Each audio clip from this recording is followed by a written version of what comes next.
So I am a mama of two beautiful human beings, 7 and 10 years old, and I'm also a wife, a daughter, a friend, and a pediatric occupational therapist. I like to tell people that I'm kind of like a pediatric generalist.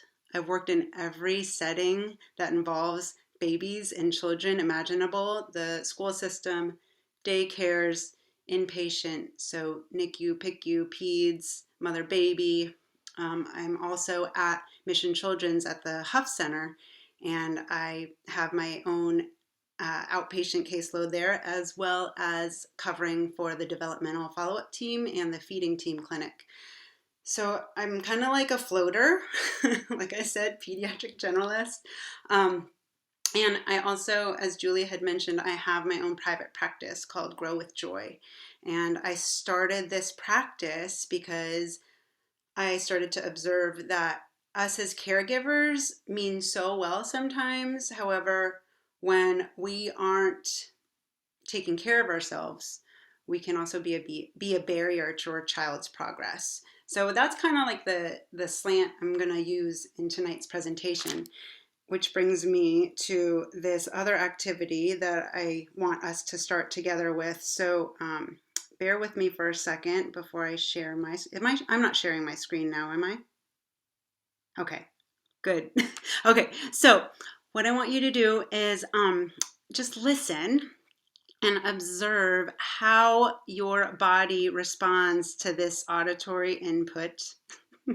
How it makes your skin feel, how it makes your heart rate feel. I'm just going to play a few seconds of a few songs here.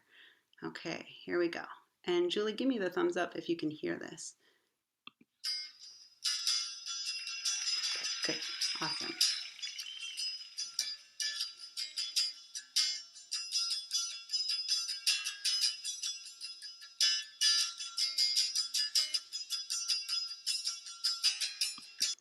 All right, so feel free to unmute yourselves and let me know how that felt for you. How did it make your body feel? Anyone? Anyone wanna volunteer? Tingly. Yes, me too. Exactly. Okay, so I'm going to give you some vocabulary to maybe describe how you might have felt. Was it calming or alerting? You can do thumbs up for alerting, thumbs down for calming. It was alerting for Scarlett and Sandra. Yes, it was alerting for me too. Oh, we have Sean Anderson. Okay, this is good to know because this is just illustrating how everyone responds differently to sensory input. So I'm going to play another song and I want you to observe how you feel with this one as well. Remember, calming, alerting, increasing arousal, decreasing arousal. Here we go.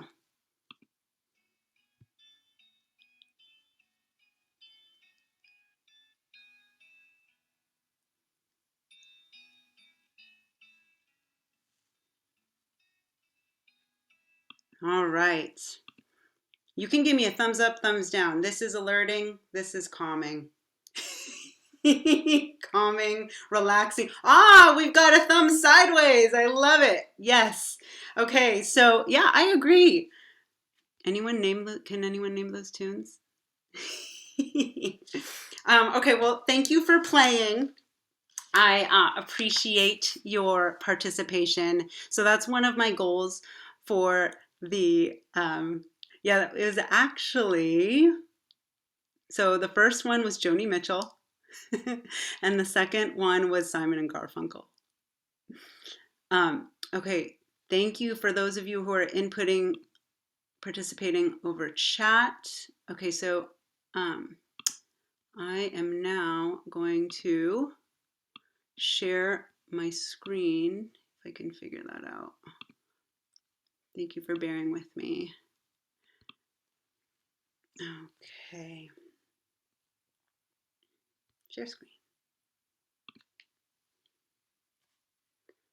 All right, share. Here we go. Okay, so Here we go. Sensory this, sensory that. um, I named tonight's presentation that because, like I said earlier, there's a lot of information out there. There's lots of rabbit holes to go down with this, but I'm going to try and stay focused on my presentation. Like I said, if you have any questions, don't hesitate to unmute yourself and just chime in. I'm totally open to that. So my goals for tonight include empowering you to already use your awareness that you currently have of your own sensory experiences. So what you do on a day-to-day basis.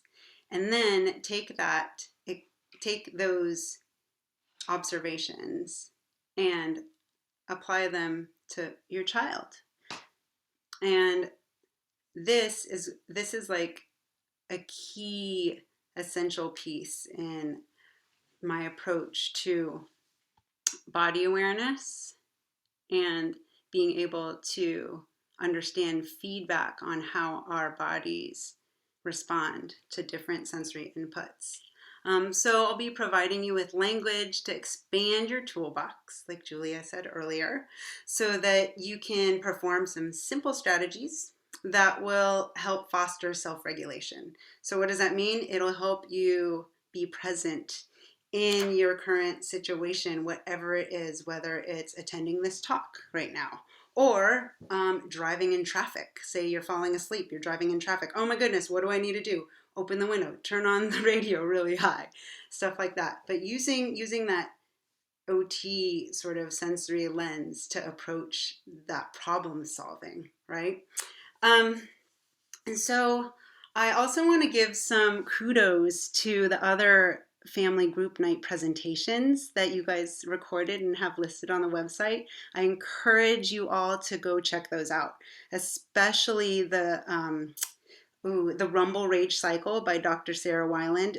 In fact, thank you, Sarah, for doing all of that neurobioanatomy information in your presentation, because I don't have to go through it. I will touch on it a little bit, but I'm not going to go super deep into the neurological pathways because she did it already. And then the flipped lid with Sivan, she does a great job of explaining tantrums and how to respond to them and how it relates to our brain chemistry in the different parts of our brain. And Sarah does that too in her talk, but I encourage you to go watch those videos or just listen to them while you're cooking dinner or whatever. All right. So we have, does everyone here know what occupational therapy is? Yes? Some of you may, okay, so, well, let me just share what I like to share with families who come in for their initial evaluation.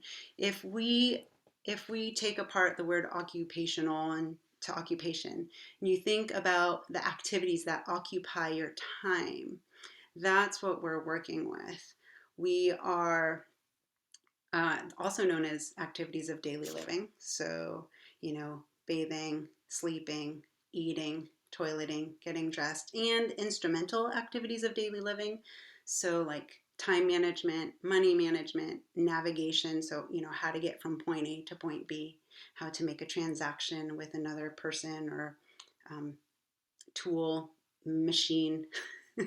We live in a very interesting age. And then we consider different roles of the individual. So is this a child?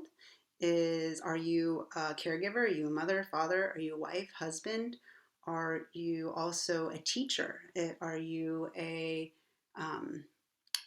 worker that, requires a lot of body movement in your job? So there's different types of occupational therapists that look at that. The one area that I haven't mentioned yet that I love, this is what I love about my job, is play. So play is a huge part of our job as children, and believe it or not, our job as adults, because that is what keeps us engaged in learning. So for you OTs who are on here, you will get a kick out of this, I think. I had to include this in my presentation. I don't want to apologize, but I kind of feel like I should apologize because it's kind of, I'm like geeking out here. If I can figure out how to, sorry about that, move my slide forward. The button that I usually use is not working. Julia, help. Okay, wait, enter. Let me. Are you pushing the arrow or the space bar? Oh, I haven't tried spacebar yet. Thank you, Caroline. No, spacebar, return, and arrow do not work. Deep breath. Let me get. You're muted, Julia. Can you click on the next slide or like go back to Ah! Okay. Okay, that's it. My touchpad clicking. Thank you.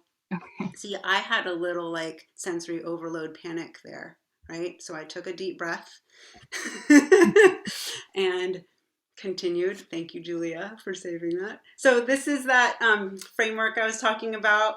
So in terms of sensory, OTs like to look at intrinsic factors. That's the person, that's what you see on the left.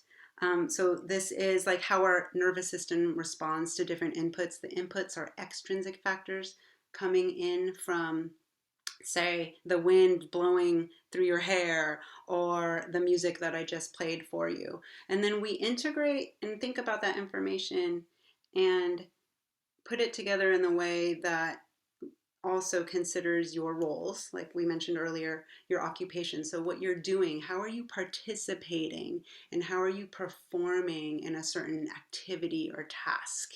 Is it to the most optimal level that is possible for you at this time?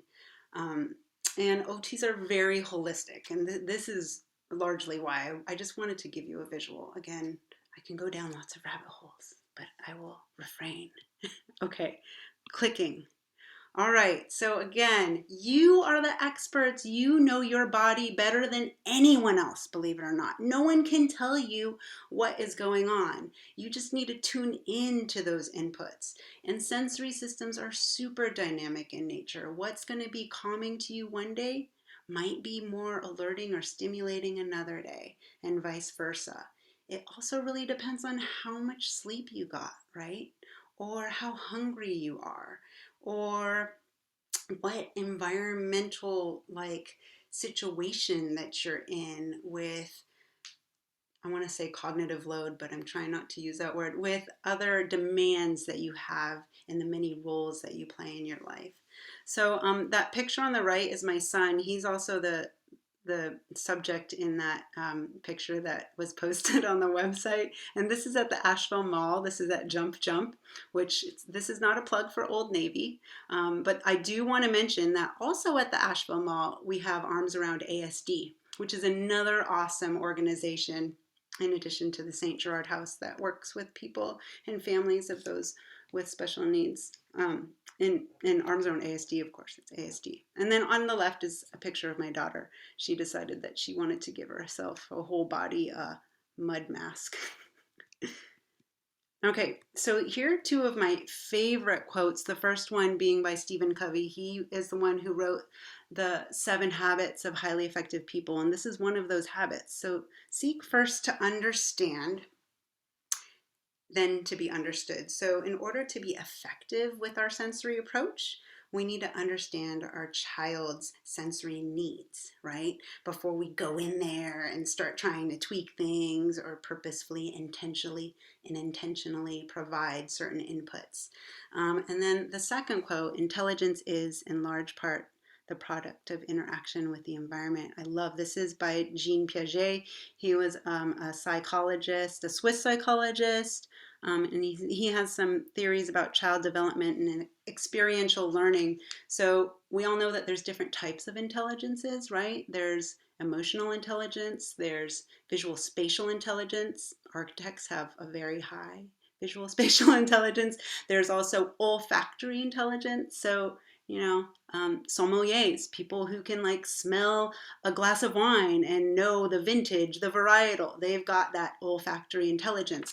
And then we have Dancers and athletes, they have a lot of vestibular and proprioceptive sense or intelligence. So with neurodiverse populations and also with everyone really, interacting with various environments can have barriers, and these can be very challenging. So using a sensory approach, OTs, that's me, and some awesome other awesome people out there, we decrease these barriers by making sure that the child's nervous system or the individual's nervous system has the sensory inputs that it needs to regulate in order to function and participate. And we do this with tools, we do this with environmental modifications. For example, when I first hopped on this call, I had this neck pillow that is full of rice and lavender, and I had put it in the microwave because I was really excited and nervous about this. So, and I've got some other stuff, but I won't go into that. So I was using this, and while I'm giving this presentation, I am sitting on a therapy ball, an exercise ball. So, yeah, the intelligence piece of that second quote, product of interaction in the environment, how we're taking in this sensory input, making sense of it, and putting ourselves in a state that can function. That's why I wanted to include that. So here we have, the 5 basic senses. We all know about sight, sound, touch, taste, and smell, right? In parentheses, I have like the sort of more medical terms for these senses. Oh, okay, we've got a special guest. Okay, here we go. This is Cadell.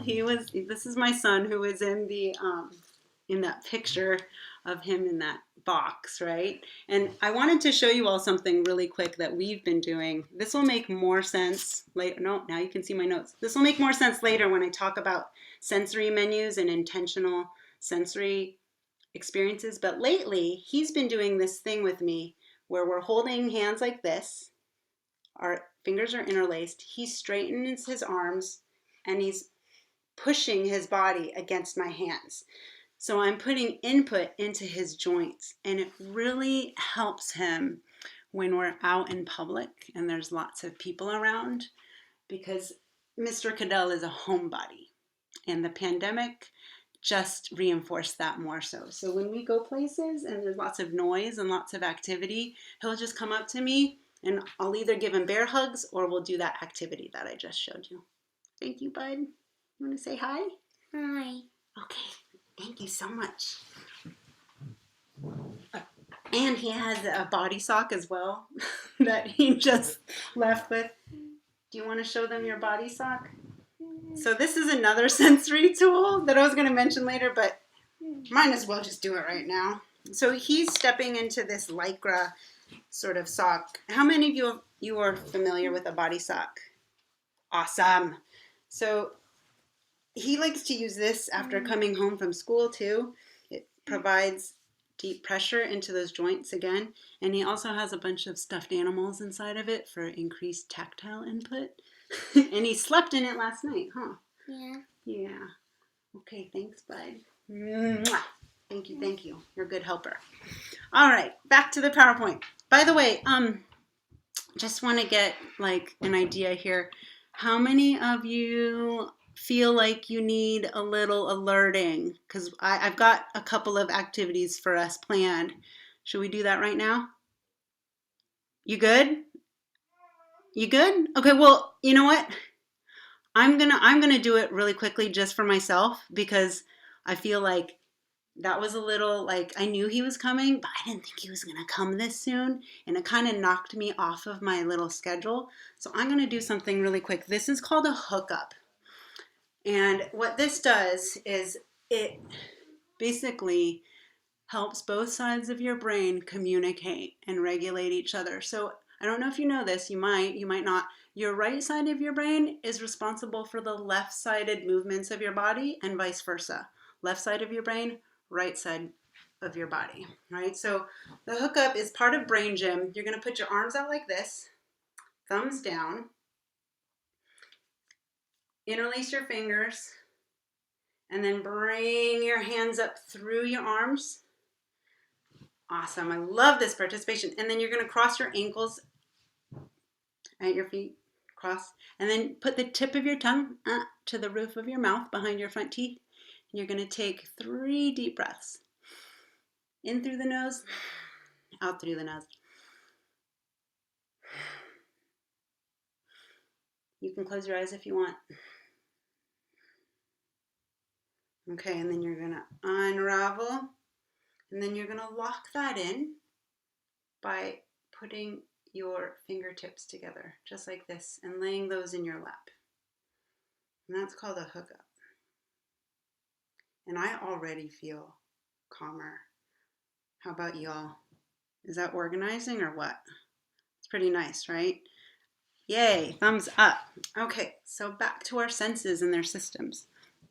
So then we have some other senses that you also may know of, but I like to share these with families and folks when they ask me about sensory or, my job and stuff. So we have, click, proprioception. So this is the awareness of your body in space, right? And this is also the awareness that your hand is connected to your arm, etc., your foot to your ankle, to your calf, to your knee or your leg. And the receptors are located in our joints and our muscles, and it also gives us information about how hard or strong we push things, we pull things, we lift them and hold them. And then we have the vestibular system. So this system is actually the first sensory system that's developed in utero. And we get this input through our inner ear. So around 5 months in utero, this system is pretty well developed. This has to do with balance and gravity and coordination of movement. So for those of you who have carried a child, you might remember that well into your second trimester, if you had a pretty active day where you were like running around, getting stuff done, and then you laid down for bed later that evening, your baby in your womb was also very active, right? You probably felt an extra several jabs or kicks. This is why their vestibular system was responding. Okay, and then next we have interoception. So interoception is awareness of our inner body states and organs. For example, having a full bladder, headache, our autonomic nervous system symptoms, hey bud, heart rate, respiratory rate, also our, what's it called, our thermosensation, so awareness of cold and hot. This is part of interoception. Okay, oh, also, did I already say satiety or awareness of being full? That's also interoception. Okay. Ooh, that was loud. That was alerting. Okay. Next, we have neuroception. So Sarah talks about this in her Rumble Rage Cycle talk. This is very, this is just a process that our brain uses to like quickly decipher whether something is safe. This is what helps our bodies understand any threats or danger. It's so interesting. This kind of stuff just like makes me so excited. And also because we are, in Asheville or close to Asheville, I have to mention the sixth sense, or ESP, which stands for extrasensory perception. So this is a little bit out there, but it could, because it's independent of those left-handed senses. And this is like the spidey sense. This is what is often called telepathy or clairvoyance.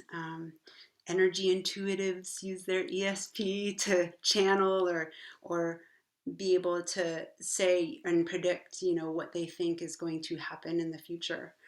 And then we also have HSP, which stands for highly sensitive person. So this is someone who is like really sensitive to strong sensory inputs, whether it's the senses on the left-hand side and or energy coming from other people.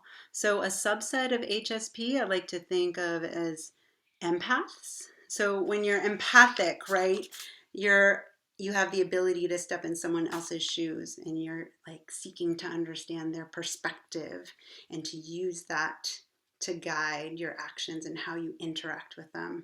Anita Morjani came out, she just published a book called The Highly Sensitive Person. That's on my long list of books to read, but it's about how highly sensitive people, you know, it's strong is the new, it's something about like sensitive is the new strong or something like that.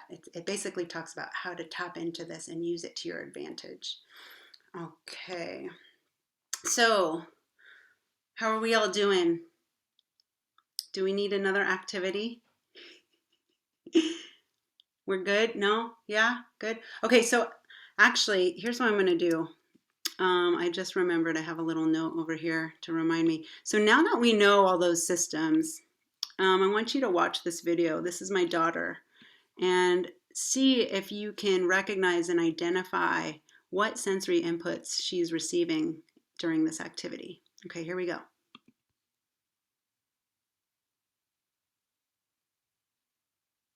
Ooh. Okay, so let's watch that one more time. Sorry, now the screen's bigger. There we go. Awesome. Okay, anyone want to try and guess what sensory inputs? There's no right or wrong here. Don't be shy. You can go ahead and unmute yourself. I can keep playing it if you want.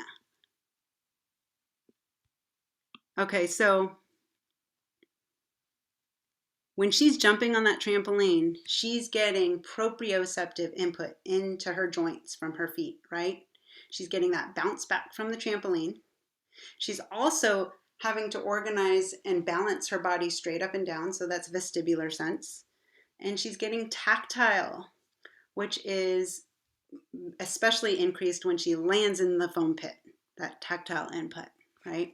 So this brings me to my next slide here, which is sensory integration. So Jean Ayres is the OT, and she had her PhD in psychology. She developed and created this framework. Just so you know, like this isn't all like, you know, like it's evidence-based. It's not just something that we picked up on and decided that we would, you know, take advantage of, because there are some, well, I'm hesitant to say this, but if you look at the evidence that's available in the literature, it's very conflicting around sensory integration. And I like to believe that it's because it's so dynamic. Everyone has a very subjective sensory experience, so it's hard to control for certain variables, number one. Number two,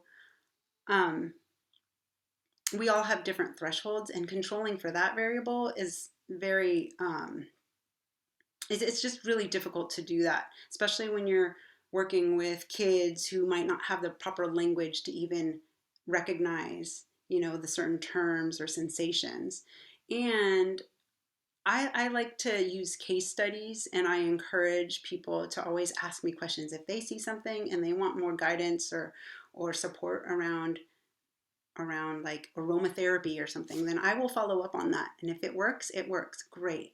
Okay, so back to sensory integration.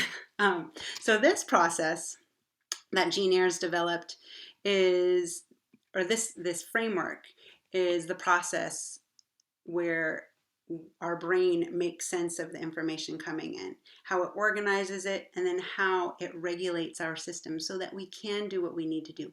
Oh, we need to listen to the next step that our teacher is giving us so that we can do the task that is involving the craft materials in front of us. Oh, we need to organize our bodies so that we can walk over to the bathroom to pull down our pants and go potty because we feel our bladder being full, etc. Sensory integration focuses mostly on tactile, vestibular, and proprioception, just like we saw in that video of my daughter jumping on the trampoline. And it's based on neuroplasticity, so meaning that, you know, our brains are plastic. We can learn new things throughout our whole lives. So just because we had a bad sensory experience with one thing, I mean, this is where it gets like rabbit hole-ish, right? And it might have been traumatizing, right? We can still work through that trauma, or we can still work through a certain experience to reorganize it in our brains to make it more positive, or modify the environment so that it provides the supportive sensory input that will decrease that fight or flight, if that makes sense. And with kids, sensory integration is done in the context of play. Anyone have any questions? Okay, so you might have questions after this. Whoa, what is this? Oh my goodness, too much visual stimuli. Okay, so I'm kidding, sort of. To me, okay, I just had to share this. Again, I love charts, I love tables, because they make sense to me. If we look at level 1 on the far left, these are those 5 senses on that left-hand side that I showed you in that slide before, a couple slides ago, right? And then if you look at how that goes into the level 2 areas, like when we're young, the sucking, our mother-infant engagement, how we're paying attention to the people around us. Gravitational security basically is, are we comfortable with lifting up our head and exploring our space? Are we comfortable when someone moves us from up here to down here and they're carrying us around? Level 3, coordinating both sides of your body. So learning how to crawl, motor planning, how to reach for something and grab it so you can explore it more closely with your eyes, or maybe put it in your mouth because you're at that stage of development and you're just exploring whatever it is. Level 4, this is where we get this is where we get more into like the like I like to say the interactive joint and shared attention spaces. So when you're playing with others, or you're noticing other people doing something with an object and then you want to do the same thing. And then level 5, this is like the highest the highest area of our sensory systems in terms of what it's setting us up to do as functional individuals in our environments. If that makes sense, I hope that makes sense. Does that make sense, y'all? So self-esteem, I mean, this is pretty complex here, right? If we look at these things, concentration, memory and organization, self-esteem, self-confidence, self-regulation, that's huge. I'm giving a sensory talk, of course. Learning, abstract thought and reasoning, social participation, and play. You know, this is lost on a lot of people because, right, when a new baby comes home and you've got the car seat that fits in the stroller. Oh, but it also fits, sometimes it also fits in the swing. And maybe you also put it in the high chair, or, like you don't ever take out the baby and hold it unless they've got a poopy diaper, because you don't have to. No, no, no. Please take the baby out. You need to take the baby out. You need to hold it and provide it with different sensory inputs, because it's going to affect all these other skills later on in life. I mean, that's like big picture. I don't mean to like make anyone panic if you did that with your kid. I get it. I get it. Like there are times and places for things like that, gadgets like that. But I will say that the more sensory input that we provide ourselves on a daily basis in terms of what is within our comfort zone, and then even a little bit outside of our comfort zone, it's going to do us good with the proper support. So with, with good sleep, good nutrition, loved ones supporting you, etc. Okay, so sensory processing. Okay, I'm sure you all have heard of SPD. Ooh, sorry about that. Sensory processing disorder. This is another rabbit hole I could go down, but I'm not. So this is broken up into 3 areas. We have modulation. So this is like pretty popular. I mean, if we think about seekers, avoiders, hypersensitivity, hyposensitivity, people seeking certain inputs. Also, we like to, now the new language is more craving, sensory craving, not so much seeking, because this is but everyone does. Like everyone has some type of over or under responsivity to certain inputs. And like I said before, they can be affected by nutrition and sleep, especially. And that is all part of the autonomic nervous system with our sympathetic and parasympathetic systems. The sympathetic meaning fight or flight, the parasympathetic meaning how hungry or tired we are. And then we've got the enteric system, which is our gut. There's a lot more body of research coming out now around gut intelligence, gut health, right? So, sorry, I sort of went down that rabbit hole. And then we have sensory discrimination disorder. So this is confusing inputs. So when an individual isn't sure about how to respond to something because they're not sure if that input into their body with that proprioceptive input into their body was tactile in nature, whether it was threatening in nature, or whether it was actually functional in nature, in terms of giving them evidence about what it is that they're working with. What's a good example? So walking, for example. And this is leading me to sensory-based motor disorder, which involves dyspraxia and as well as balance and coordination disorders, basically. I'm going to glance at my notes really quick. Clumsiness, thank you, and postural disorders. Okay, so the causes of these sensory disorders include like structural anomalies in the brain caused by trauma or to the brain or head or to any sensory receptors in your body, like burns, for example, or even like if you broke a bone and there's trauma to those receptors. And then there's biochemical abnormalities, so things like diabetes, mood disorders, ADHD, ADD. And then we have sensory deprivation too. So like if, say, that was it the soccer team that was stuck in that cave for so many days, was that in Thailand? They probably suffered. This is a little bit of sensory processing disorder for a certain period of time after they came out of that cave. That's all I'm saying, because they were sensory deprived, right? And that's in addition to the just like the emotional trauma around it too.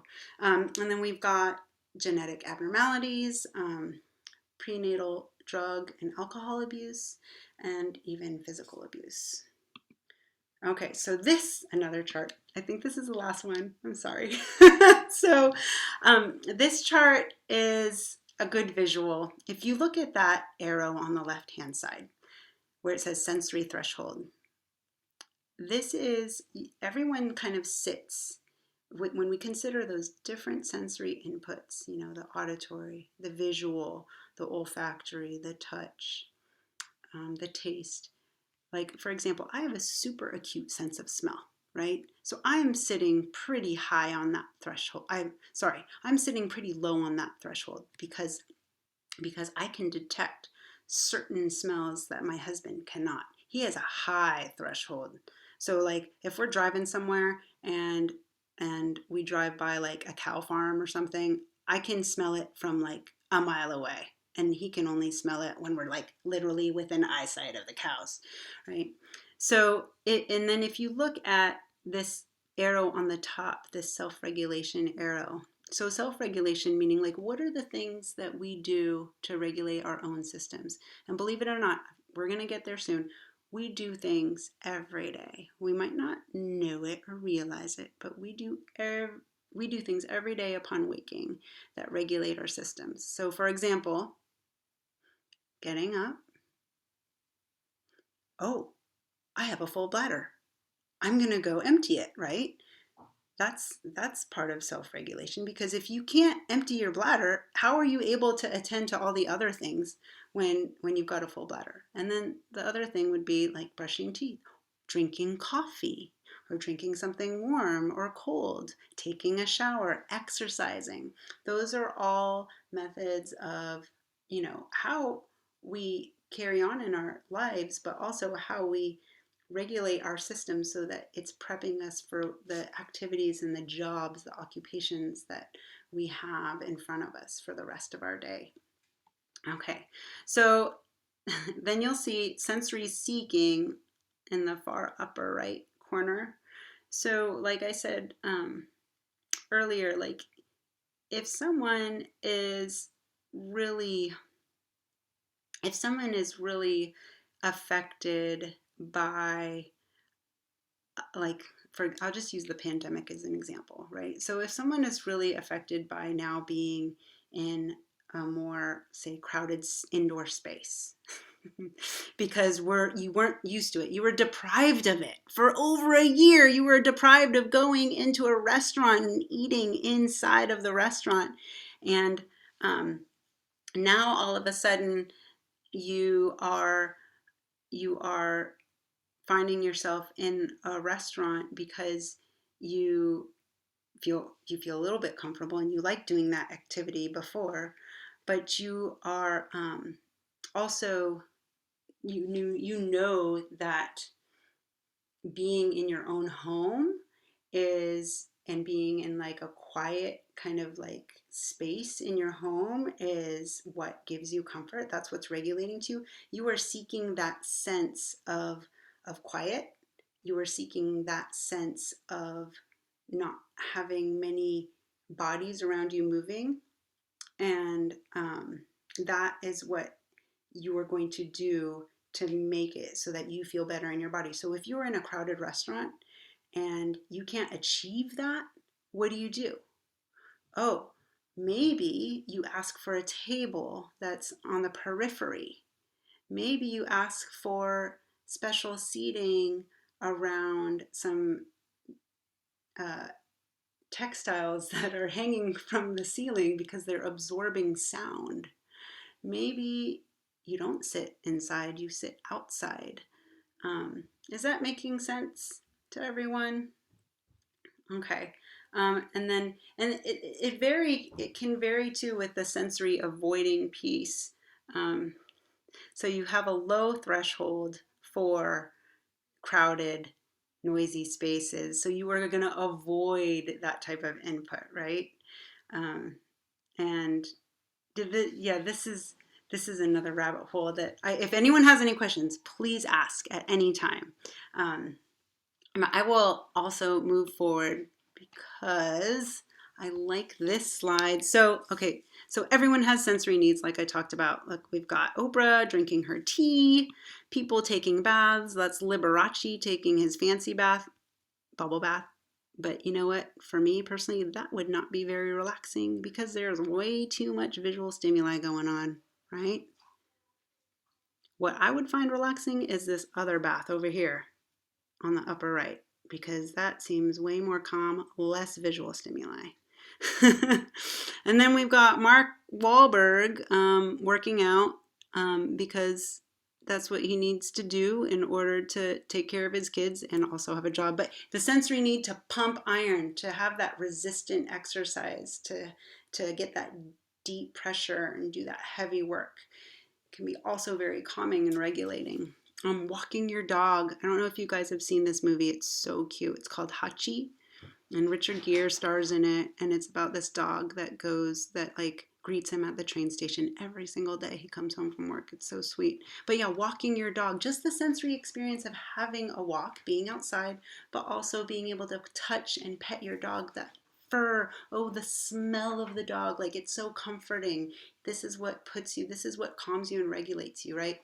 And then of course I had to have a picture of someone doing either pranayama, breathing exercise, or just meditation, because this picture is also very calming to me. And then we've got this next picture because guess what? Dogs have a sensory need of smelling. Their olfactory intelligence is super high, right? Especially with certain breeds. So if we don't give them that, they're going to be depressed. They're not going to be able to function at their optimal state. So that is a sensory need of our canine friends. Provide them with walks where they can stop and smell the flowers. Okay, and then this next picture, or a slide, sorry, has pictures of, guess what? A student who is at the St. Gerard House. He's actually one of my previous clients. I did get his mom's permission to share. We're actually going to watch a video of him later too. So we've got a lot of vestibular input going on in here and tactile, right? And some temperature, like with being at the beach, being in a swimming pool. And even visual inputs of when you're swinging on a swing and you're getting that vestibular input, when you're looking out on the horizon, your brain is constantly calculating where your body is in space because you're receiving that visual input from the horizon as your body is changing in whatever plane, whether it's fore and aft or lateral, side to side. And then you have different speeds, right? And then you have the rotational vestibular stimulation. And all of those different little details in a swinging action can make the difference between calming and regulating, or alerting and stimulating, excitable. I have some kids who I work with now, they get way overstimulated if I let them swing for too long. So you have to like find that like happy medium, and really tune in with speed and time and modulation. So how strong an input is as well, soft, hard, etc. Okay, any questions? Can you tell my son is a proprioceptive seeker? He loves being in just like spaces where he's getting that input. Okay, so I wanted to include this slide because, I'm an OT and I like to just offer a different sensory perspective when parents are I don't want to say complaining, more like venting to me their concerns, right? This is at a big box store, it's Target or Walmart or something, and my kids were just overstimulated, and there's fluorescent lighting in there now. Now I wear a hat. Whenever I go to a big box store, I always wear a trucker cap to block the lighting. Otherwise, I get way too overstimulated, and then I forget why I'm there after about 15 minutes, and then I get highly distracted. So my kids are the same way. I know that the likelihood of them having a tantrum, if I tell them they can't have something, is going to be a lot more the percentage is a lot higher if they don't get their sensory needs met versus if I'm like, no, we're just going in, do what I say. No, you can't touch anything. You can't get that tactile input because you're curious about something, or if it's like in and out. I just haven't raised them that way, right? So here we have an overhang. It's away from the fluorescent light. They're getting to climb and use both sides of their body to calm and regulate their systems. Because, if I've got a long list of things I need to buy, it's going to take a while to navigate through the store. So, yeah, you get to have a little playtime to regulate your systems. That's great. Okay. Okay, so I like to. Oh boy, I'm almost done.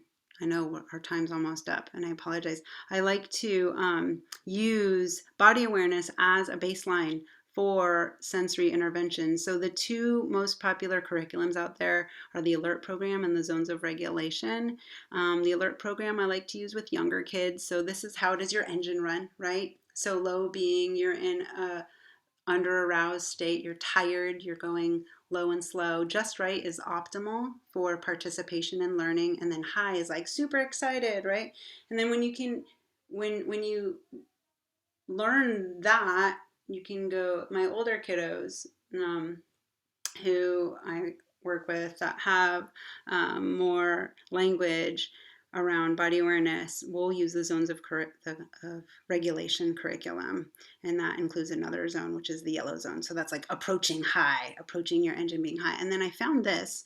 This is incorporating both in this cool visual. So you've got your alert program on the top and zones of regulation to make this sort of tool to measure your state, how your engine is running and which zone you're in. And there's no right or wrong zone, really. There's appropriate zones for certain environments, and that's what we try and teach. So when you're in the green zone, what are the tools that you need to maintain that? When you're getting into the yellow zone, what are the tools that you need to get back to the green zone if you have like 20 more minutes of this presentation? Just kidding, only 5 more minutes. Here we go. All right, so just to also reiterate, so you have sensory experiences every day, and you do things to regulate your sensory system every day. So think about what you do after you wake up. What do you do? What do you do before you get dressed? What do you do while you're preparing a meal? You put on some music, you drink a glass of wine. Those are all giving yourself sensory input so that you can maintain your focus, right? Same thing with preparing for bedtime. Everything you do that's part of that routine is preparing your nervous system. Hopefully it is. Now, this is another conversation. This is another rabbit hole that, a lot of people do things that alert their nervous system before bedtime. No, no, no, no. We want to do things that calm your system, right? If you want that quality rest. So with a child, what are the things that they're already doing, that you're already witnessing your child doing when they wake up? Do they like to roll around on the floor? Do they like to get that proprioceptive input because they need to do that before getting dressed? Do they like to get their hands in messy play and play with Play-Doh so that they can maybe get regulated because they might be worried about something at school and they have a little bit of anxiousness around it? So you give them putty or something to play with in the car on the way there. Eating, this is a really common area or activity of daily living that I address with families. What are the sensory inputs we can provide our kids before meal times so that they're more open to trying a different food, whether it's a fruit or a vegetable or your, parents' recipe of a dish that you grew up loving, but now your child is like, I don't want that. What are the things we can do to calm their system so they're not in fight or flight, so that they're more open to even touching it or just smelling it? The desired outcome isn't that they're going to take bites and be like, I love this so much. The desired outcome is that they are comfortable with the sensory experiencing, the sensory experience that they get from that certain food being in their field of vision or just in their personal space. All right, any questions about this? Okay, unclick, unmute if you do. Okay, so strategies to support these ADLs and how we look at implementing them. These are just different strategies, like I said earlier, the messy play activities with edible messy play. I have a whole Pinterest board that I can send you if you're interested. Just email me.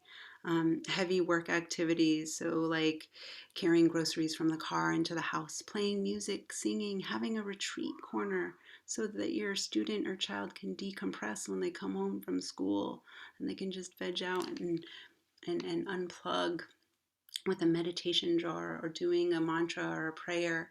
And then we've got tickle time, that connection, that re-alerting. And then of course being outside, getting that fresh air, taking deep breaths, doing something active with your body, taking your dog for a walk, for example, going on a bike ride. Okay, so here's some popular sensory interventions that caregivers always like to ask me about. I won't touch on these in the interest of time because I didn't realize, and I apologize, I didn't realize I was going down way too many rabbit holes. So compression versus weighted. What I will say around this is compression, like with a compression like neoprene vest or like compression shirt, compression pants, stockings, you don't necessarily need to take those off. There isn't a time limit to those. Those will still be effective when you, depending on the desired outcome, in terms of um, like if you're wearing a compression stocking because you don't want your muscles to be sore after extreme exercise, that's one thing. But if it's for sensory self-regulation, if it's for that input, it will not decrease in efficacy, whereas weighted will. So if you think about gaining weight, like when during the holidays, for example, you gain weight, your body naturally regulates to that weight. But if we wear a weighted vest for more than, and it varies with child to child, person to person, but the literature suggests 15 minutes per 60 minutes.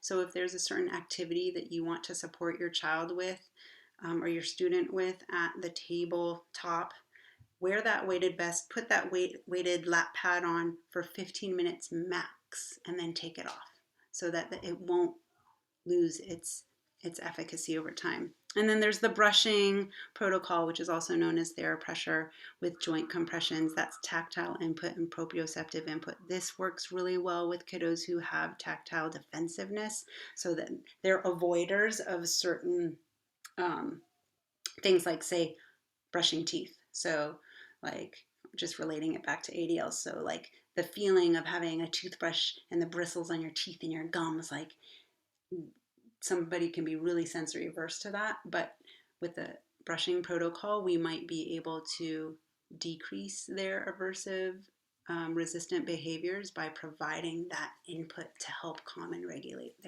their nervous system. Okay, so here's a sample sensory menu. I know everyone here has likely heard about sensory diets. I don't like to use that diet term because it reminds me of a restrictive nutrition plan.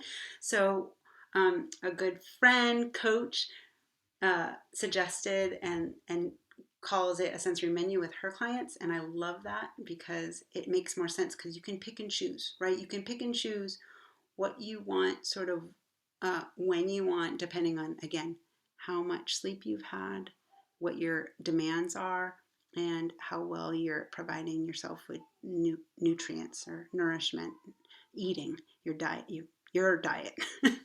I like to chunk sensory strategies with activities of daily living or transitions. So, for example, pick one or two activities to perform before school. This is an example of a student who, actually a child who's a client, and this is a home-based program. So this isn't for teachers, this is for parents, a family.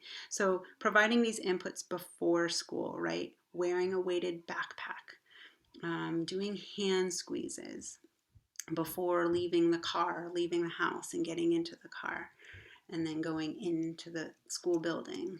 That's providing that proprioceptive input that's calming. And then we have after school, like I said before, retreat space to decompress, deep pressure between pillows or beanbags, heavy work, carrying something from the car back into the house. And then before bedtime, rubbing lotion on your hands and your body. You could use something calming like lavender lotion. You could do joint compressions or use that weighted blanket or lovey and snuggle with it. Weighted blankets, that's a whole nother rabbit hole. If your child, sleeps fine with a weighted blanket and they keep it on all night and they won't notice, or they will notice when you take it off, keep it on them. However, they tend to be really hot, so most of the time I feel like naturally they just come right off, but they do their job of helping with reduce anxiety and calming the nervous system. And there's a lot of not a lot, but there's a fair amount of research out there. So sensory strategy guidelines. Okay, so this takes a long time for some people to learn, but for most, not so much, although I've had to repeat myself to some teachers for maybe like up to 6 months or a year.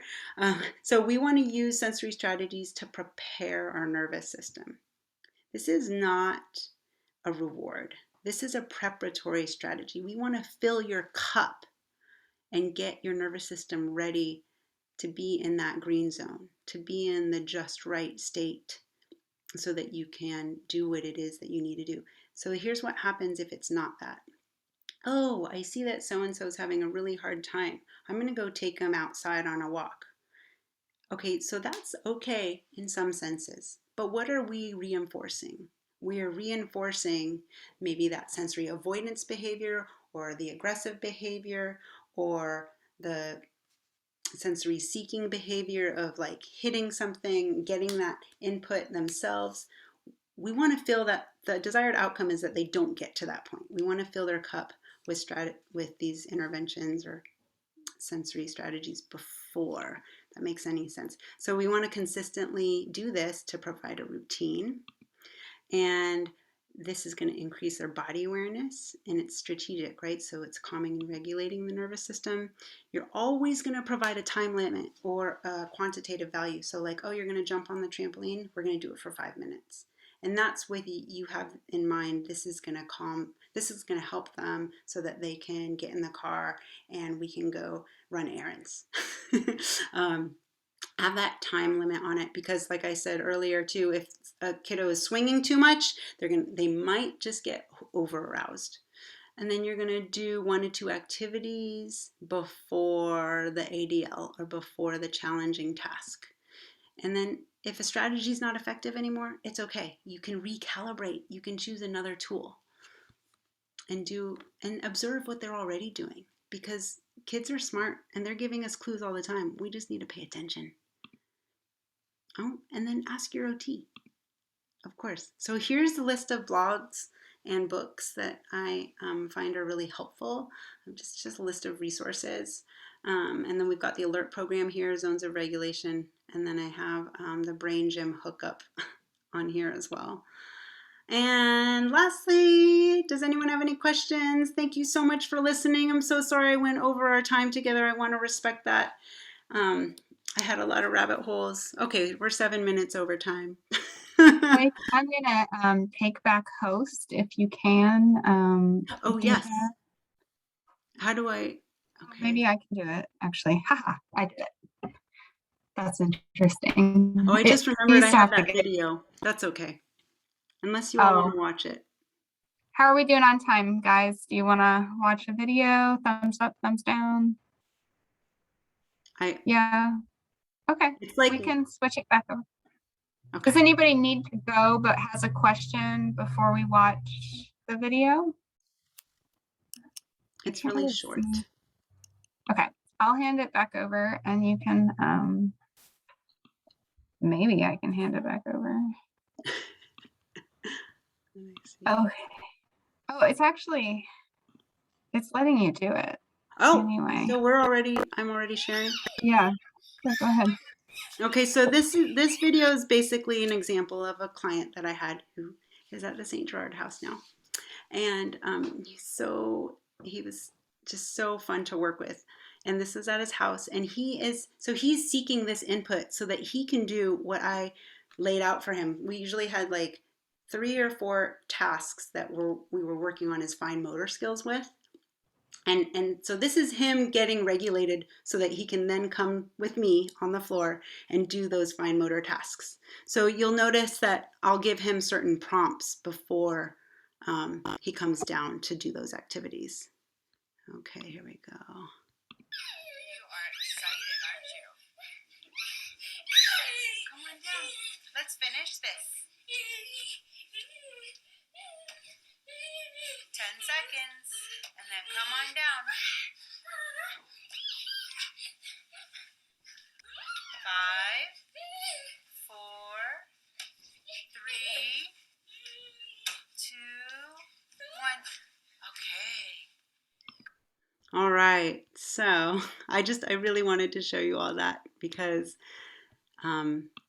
I like to honor what the child is doing. You know, they're like I said, they're giving us so much clues in terms of what already regulates them, and we just need to pay attention to that. And I hope that came across in my presentation today. So thank you so much for listening.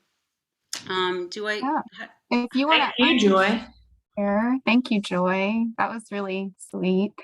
Does anyone want to open up the question? Do you have anything that you want to clarify, or we try not to get into too many specifics like my child XYZ, but if you saw something and you want more information, or had a question about implementing something generally, please go ahead and weigh in.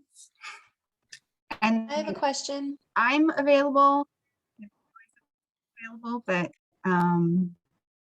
if you have to go, we understand too. Sorry, Emily, go ahead. Oh, I have a question.